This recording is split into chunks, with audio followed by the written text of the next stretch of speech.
investor cash flow or DSCR, however you want to call it, versus hard money. Everybody knows about hard money. They like to throw the term around, oh, we'll just get a hard money loan, or we have to get hard money. And hard money is called hard money because the terms are hard to swallow. Hard money is very expensive, and just you try to avoid it. It's great to have in a pinch, but it's not necessarily the right solution for everybody. So in this slide, we kind of look at, why would a borrower or an investor need to use hard money? The number one reason is they don't show enough income to qualify with a conventional loan or an agency loan. Fannie, Freddie, FHA, VA, any of those types of loans, they don't show enough money to qualify. Like I mentioned before, maybe they've written all their taxes down and are taking a minimum tax bill and taking advantage of write-offs in their business, or maybe they just flat out don't earn enough W-2 income to be able to also purchase an investment property. Maybe they're already loaded up with over 10 financed properties. So Freddie stops at 5 properties. So if you try to buy a 6th property and you already have 5 of them financed, Freddie will tell you no. And then Fannie stops at 10. So they're double Freddie, but if you're trying to buy that 11th, 12th, or 13th home, you can't do it with a Fannie loan. You have to be able to pay one of those houses off or transfer it or get rid of it. Fannie only lets you to have 5 at a time. And then back to the LLC. Maybe the borrower needs to, for legal purposes or tax purposes, maybe they need to acquire this property in the form of an LLC. So conventional won't do it. So they turn to hard money for a stopgap. Or maybe tax returns aren't filed. Maybe we're kicking the can down the road and we have a couple years of back taxes that we have not addressed yet. All those things could force a potential buyer into seeking alternative financing versus your standard vanilla Fannie Freddie conventional type stuff. What are ICFs or investor cash flows? What are the terms? 30-year fixed, no balloon, no income taxes or tax transcript checks, no points charged. Hard money is historically 2 to 3 points right up front before you even get the loan. There's no points required on investor cash flow DSCR loans. There's no points required there. And we can go up to 80% loan to value with these. A lot of hard money is going to be much lower loan to value because usually hard money is someone's actual dollars, like for a person. I've done a couple hard money loans before in my life, and I worked directly with an attorney who administered a hard money fund. Him and a couple of other friends of his pooled a bunch of money, and then they used it to make money with, right? They charged the points, they charge the high interest, and typically you're paying a person that instead of an institution. So the risk tolerance is much lower. The risk is higher, the tolerance is lower. So they want to make sure that they're at a lower loan to value position. So if they need to take that home back, they're going to be way under market value. So their collateral is in good shape. Whereas an institution has a lot more tolerance there and might not be as aggressive. So what can a hard money loan do that a DSCR loan cannot? So DSCR is not always the magic bullet for an investor because there might be other issues that we haven't seen or accounted for. So a hard money loan, there's no need for an appraisal on certain loans. A lot of times that hard money lender will just go to the property, check it out, and kind of do their own market research and figure out where they think that property's worth. They don't necessarily need to invite an appraiser in and pay for that report to come down. Properties don't need to be in average condition. So a DSCR loan is going to want to have a good livable property that can be rented out and start making money from day one. Unique properties, log homes, container homes, geodesic dome homes, these weird, unique properties where you can't get a bunch of comps for that particular home. I don't know if you guys have ever run into that before. Hard money will allow it because they're looking at the overall picture. They're not looking for comps. But a DSCR loan, these institutions, they go higher on their LTV because they do put more work and research into their risk and make sure that they know what the value is before they get into these things. Closing can happen in a couple of days with a hard money loan, and it could sometimes just be wired directly to the closing.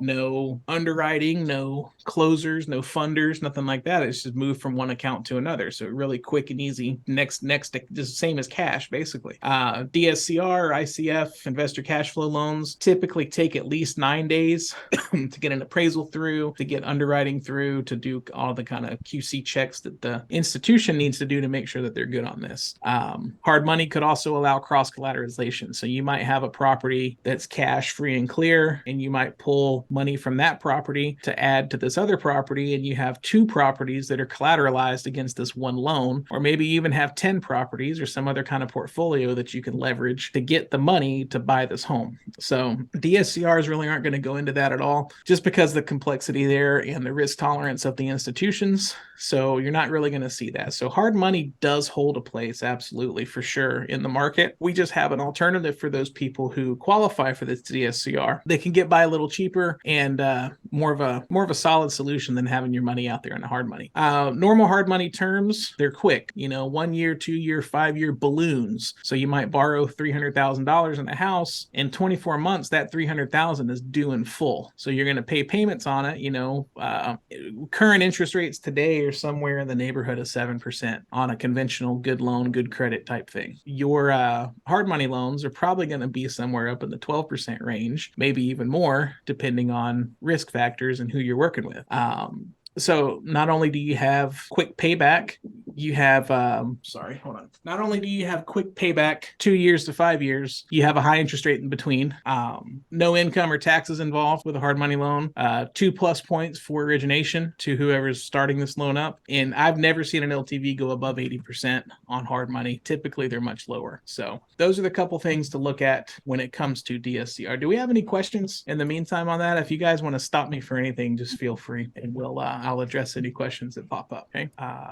I do see some stuff in the chats here. So what are the rates like on a DSCR now? They're going to be typically, every situation is different regarding credit, property type, LTV, all that stuff. So they're typically 2 to 3 points higher than your going conventionals at the time. So if we're 7% now, you'd likely see a DSCR somewhere in the range of 9 to 10, depending, which sounds high, obviously, but what's all relative here, right? Our conventional borrower 850 credit score, 20% down, is paying 6.99 to 7.25 or whatever, depending on the day. Is that really a stretch to be able to go and do a DSCR loan with no income and no employment and, basically just put 20% down and be in the same shape?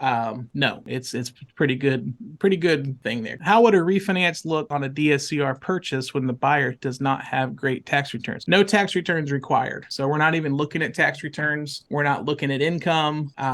As long as the property supports itself, that's what we're looking at. These are collateral-based decisions. So as long as the collateral works, we are good to go. So that's one of the biggest benefits to DSCRs, is the fact that we do not need to look into all the details that we have to on your regular cookie cutter loans. So the reason those are cookie cutter loans is everything's the same. All the income needs to meet, everything needs to be where it should be, and that's where we're stuck. So those are those two questions. So I have a question to follow up that refinance question. So on the DSCR, if the house has more than 20% equity, and does that mean they still have to put down 20% if they're looking to refinance? It's going to be 20% of the purchase price. So no. So if they're trying to refi, and it has to be the final loan to value has to be 80% or lower. So they don't have to bring the money to it. They just have to make sure that equity remains in the home. Okay. Since it's a refi, there's no down payment. Okay. So if the equity is there, then they won't have to put any money down. Correct. Mm-hmm. Okay. They can get 80% of what it's worth today. Okay, cool. Yeah, that's the look on that. All right. So that, in a nutshell, is our DSCR loans. I'm saying that those are very popular right now because, when you look at an investor loan on Fannie Freddie, by the time you have to jump through all the hoops with qualifying, tax returns, rent research, leases, appraisal, rent schedules,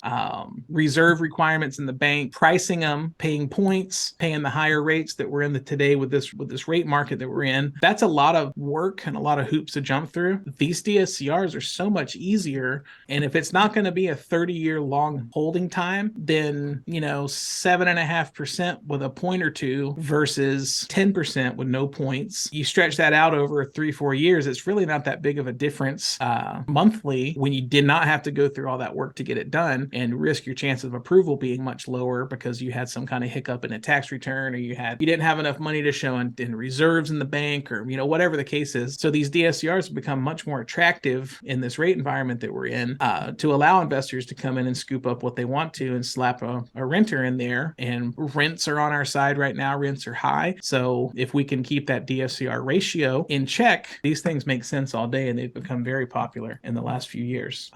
We used to only cap out at 70% loan to value, and then the last few years they changed to 80. So that's been another huge benefit for those.